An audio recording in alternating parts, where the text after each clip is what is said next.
నమస్తే welcome to prime nine desk analysis నేను మీ బ్రహ్మనాయుడు మొత్తానికి తెలుగుదేశం పార్టీ జాతీయ ప్రధాన కార్యదర్శి నారా లోకేష్ ఒక యూట్యూబ్ ఛానల్కి ఇచ్చినటువంటి ఇంటర్వ్యూ అయితే చర్చనీయాంశంగా మారింది అయితే ఇంటర్వ్యూకి సంబంధించి విలేకరు అడిగిన ప్రశ్నకు చంద్రబాబు నాయుడే కూటమిలో ముఖ్యమంత్రి అభ్యర్థిగా ఉంటాడు అందులో ఎవరు డౌట్ పడాల్సినటువంటి పని లేదంటూ నారా లోకేష్ చేసినటువంటి వ్యాఖ్యలు అయితే అటు టీడీపీ జనసేన వర్గాల్లో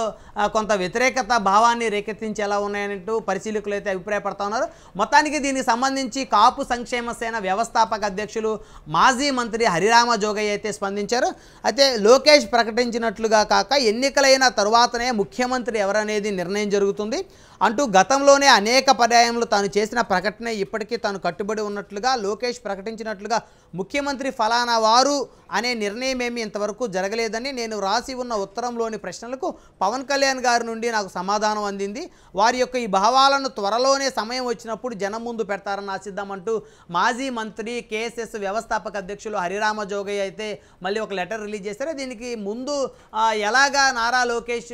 చంద్రబాబే ముఖ్యమంత్రి అభ్యర్థి అంటూ ఎలాగ చెప్తారు అంటూ కాపు సంక్షేమ సేన వ్యవస్థాపక అధ్యక్షులు హరిరామ జోగయ్య ముందు ఒక లెటర్ రిలీజ్ చేశారు దాని తర్వాత జనసేన అధినేత హరిరామ జోగయ్య తోటి ఫోన్లో చర్చించినట్లుగా తెలుస్తూ ఉంది దీనికి సంబంధించి జనసేన అధినేత హరిరామ జోగయ్యతో మాట్లాడినటువంటి అంశాలని ఆధారంగా చేసుకొని మళ్ళీ హరిరామ జోగయ్య ఒక లెటర్ అయితే రిలీజ్ చేశారు అయితే దీనికి సంబంధించి ప్రధానంగా ఎన్నికలైన తర్వాత ముఖ్యమంత్రి పదవి దక్కించుకోవాలంటే తెలుగుదేశాన్ని శాసించగల శాసనసభ్యులు అవసరం అనేది పవన్ కళ్యాణ్ గారికి తెలియంది కాదు దీనికి గాను 2019 ఎన్నికల్లో 10,000కు మించిన ఓట్లు జనసేన అభ్యర్థులకు పడి ఉన్న 60 నియోజకవర్గాలైన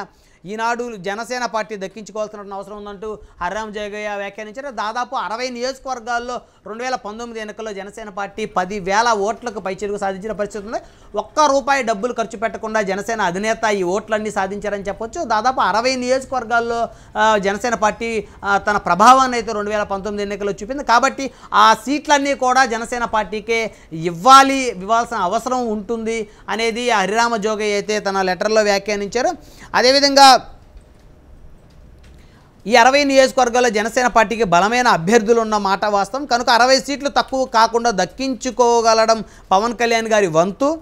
వాటిని గెలిపించుకోవడం జన సైనికుల వంతు అని చెబుతూ జన సైనికులందరూ ఓపికగా ఉండి తెలుగుదేశం నేతల మాటలను పక్కన పెట్టి అధికారంలో భాగస్వామ్యులు కావటం లక్ష్యంగా జనసేన తెలుగుదేశం కూటమి విజయానికి కృషి చేయవలసిందిగా వారిని కోరుతున్నానంటూ మాజీ హోంమంత్రి